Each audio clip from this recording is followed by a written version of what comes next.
રાત્રે એક ઘરમાં ચોર ઘૂસી ગયો. એક રૂમનો દરવાજો ખોલ્યો તો સામે ખાટલા ઉપર એક વૃદ્ધ માળી સૂતા હતા. ચોરે માળીને ચાકુ બતાવી અને કહ્યું, રાડો પાડી છે ને તો ખલાસ કરી નાખીશ. ચોરને જોતા જ માળી સૂતા સૂતા જ બોલી, દીકરા, તું લાગે તો સારા ઘરનો છો, તો આવા કામ શું કામ કરે છો? મને લાગે છે તારી કોઈ મજબૂરી હશે. ચાલ, કાંઈ વાંધો નહીં, જો સામે કબાટમાં ત્રીજા ખાનામાં બધું ઘરેણું છે, ચૂપચાપ બધું લઈ જા. અંદર મારો દીકરો સૂતો છે, પરંતુ પહેલાં મારી પાસે આવ. મને હમણાં જ એક સપનું આવ્યું, એનો અર્થ મને સમજાયો નહીં. તને સમજાય તો મને કે.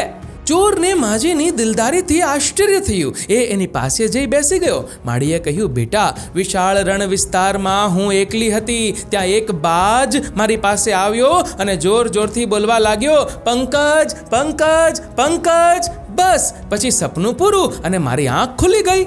એટલામાં જ બીજી રૂમમાંથી માળીનો દીકરો પંકજ આવ્યો અને ચોરને જોઈ એને ખૂબ ધુલાઈ કરી. પછી માળીએ કહ્યું, બસ બસ બેટા, હવે એને એની સજા મળી ગઈ. અને માજી હસી પડ્યા. મિત્રો, વિકટ પરિસ્થિતિમાં પણ શાંત રહી સામનો કરવો જોઈએ. તમારું આ માળી વિશે શું કહેવું છે? કમેન્ટ કરજો અને વિડીયો ગમ્યો હોય તો લાઈક કરજો અને શેર પણ.